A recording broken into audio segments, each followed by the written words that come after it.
Garai hura gara sortu zen koinzidentzia batetik.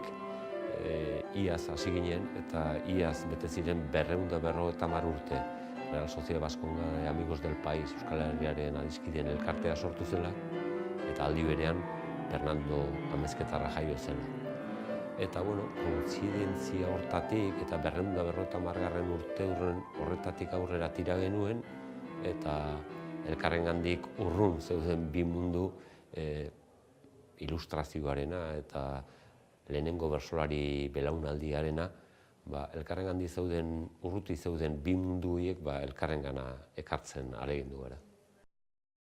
Entzun ditugu, Aita Donostiaren uso xuria, Mozarten uso xuria, baina Fernandoren ondorengoek, bertsolariok, gaur egunean plazan gehien erabiltzen dugun doinuetariko bat da, uso xuria.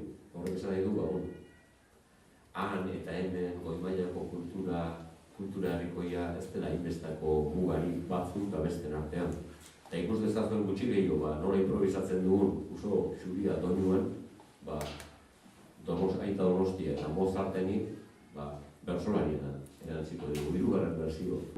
Izan poste, izan abe, entzuletzu parez pare, detailetxo bat alare, bertsolariak ia egungo kultur gailurrean gaude.